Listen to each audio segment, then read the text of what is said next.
Order! Order! You are an incorrigible delinquent at times. Behave yourself, man!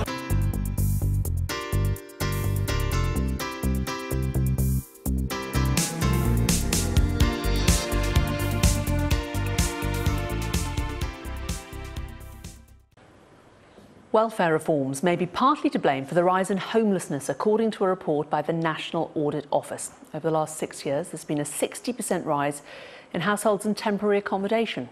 In total, there are 77,000 families who are currently homeless, and that figure includes more than 120,000 children. As for those sleeping on the streets, a snapshot last autumn recorded 4,134 rough sleepers. That's a 134% increase since the Conservatives took power. Well, Sky's Rebecca Williams is in Bristol, where a shipping container is being used to tackle homelessness. Rebecca. Yes, indeed it is. You can see at this project behind me, there's a few shipping containers here. Bristol is an area, as you'd imagine, where homelessness is a real problem. Big cities like London, Bristol, Manchester, they all have problems with homelessness. If you have a look inside one of these, it's pretty deceptively spacious, as you can see. And the gentleman who lives in this one I've been speaking to, he was living in a tent for many, many weeks here in Bristol, and he's lived in this one for about a month. So they are trying to curb the issue. Now, welfare reforms and a rise in rents are being blamed for the issue of homelessness. And that is seriously a big problem. Lots of people, in fact, have jobs and they are in temporary accommodation. A lot of charities have responded to this news today, including Shelter. Here's what they've had to say. We've got a budget coming up, and what the government needs to do in the short term is end the freeze on local housing allowance, which essentially is the payment that meets the gap between families' incomes and the rising cost of rent. Unless the government ends that freeze, any of the rest of the money it's planning to spend on ending homelessness is going to be wasted, quite frankly. Now, in a single night last autumn, more than 4,000 people were reported as sleeping rough. That is a 134% increase since the Conservatives came to power. They have responded. They said that it is obviously an issue that they are trying to tackle. They want to do the very best for the most vulnerable in society. But like I say, areas like here in Bristol are using these shipping containers to try and curb the problem. But I have to say, even here in Bristol, you walk around many of the parks along the harbour side, and there are tents with so many people sleeping homeless. Rebecca, thanks very much. Well, now on the rise in homelessness, a report by the National Audit Office said the increase is likely to be caused by government welfare reforms. Let's take a closer look at the numbers for you. Over the last 6 years, there's been a 60% rise in households in temporary accommodation. In total, there are more than 77,000 homeless families, which include more than 120,000 children. As for those sleeping on the streets, a snapshot count last autumn recorded 4,134 rough sleepers. That's a 134% increase since the Conservatives came to power. Joined by Conservative MP Bob Nutman. Hello to you, Bob. Not good reading, is it? No, good afternoon. I mean, I think the reality is that homelessness has been an issue which has been with us across governments of all generations for the last 30 or 40 years. And I'm delighted that I was instrumental in piloting through the Homelessness Reduction Act, which was almost the last act of Parliament passed before the general election. And that combats the principal cause of homelessness, which is private sector tenancies coming to an end after that relationship breakdown, people leaving care, people leaving prison, people leaving the armed forces. And generally speaking, people that are in all those situations just need help and advice and a pointer to where to go.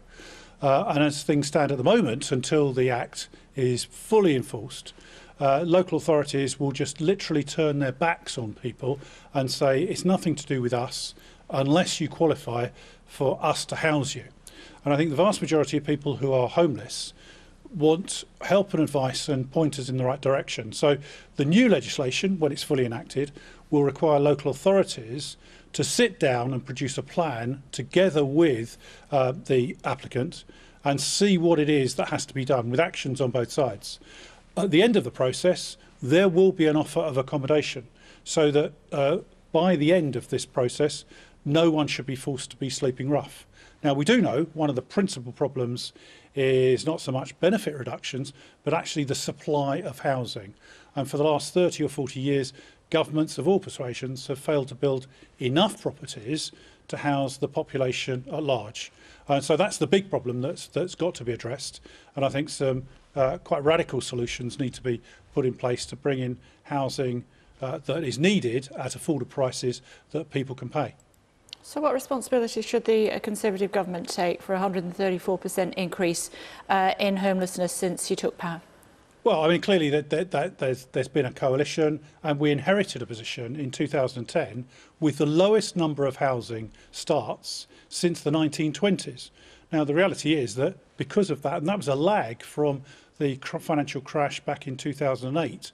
So we had the position whereby there were fewer than 110,000 properties being built a year, when we know that just to stand still, you have to build 200,000. So ramping that up has been a problem for the last 7 years. I think we're in the position whereby we'll exceed the 200,000 this year. But of course, we've got to actually remedy the position over 30 years or more. And so I think the responsibility is to encourage the supply of housing, very definitely. And just the concept of throwing extra money in terms of housing benefit at tenants just means that landlords raise the rents. So actually you have to do a combination of factors.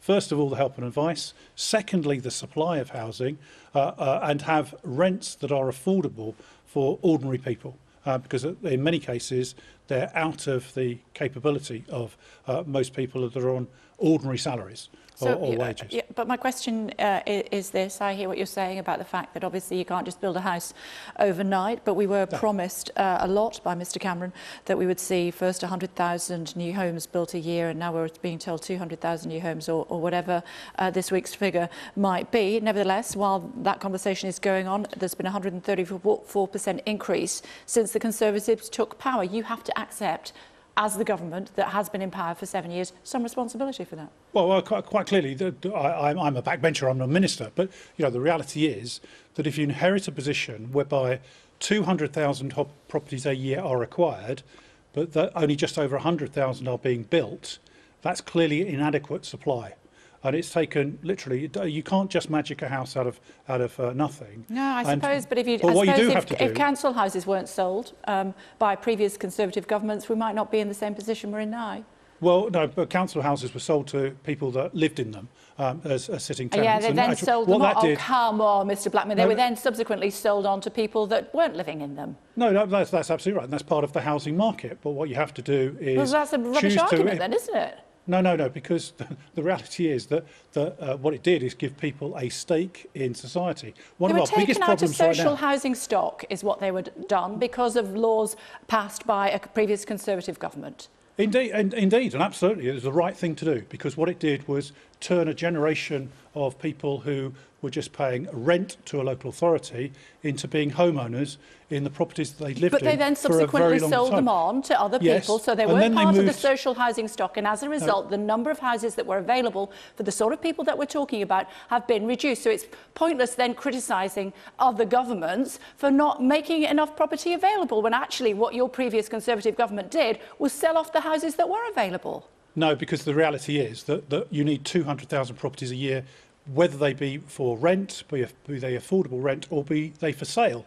And the reality is that virtually no properties. In fact, the Conservative government has built more social housing units in the last 7 years than the Labour Party did in government over 13 years. So the reality is that in fact, the social housing units were being replaced under the existing Conservative government. What we have to do is bring more properties to the market quicker, which in many ways means that we have to go in for what I would call system building of houses, building them and putting them on site, which is a far faster method than our old traditional bricks and mortar method.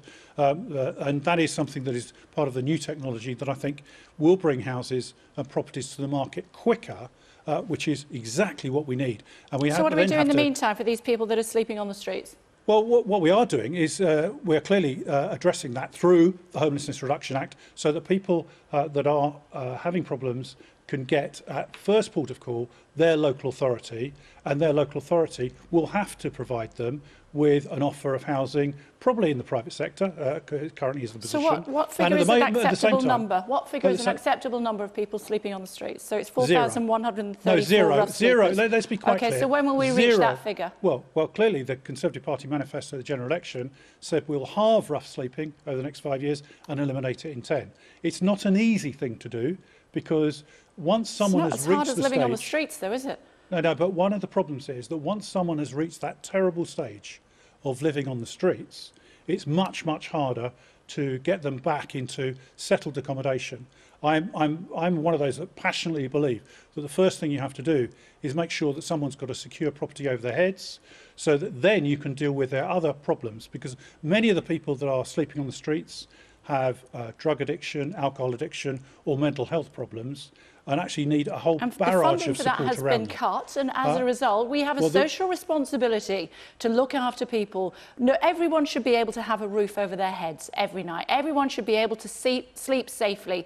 Everyone should be able to be in a position where they're not getting wet and cold and hungry with the winter that's coming. And 4,134 rough sleepers. You're saying that within the next 5 years that will be reduced by 50%. That's not good enough. Well, one of the issues is that we have to combat that in a number of ways. So there's addressing that particular issue. The government has actually stumped up even more money, £500 million, in terms of dealing with people that are homeless directly and are rough sleeping right now.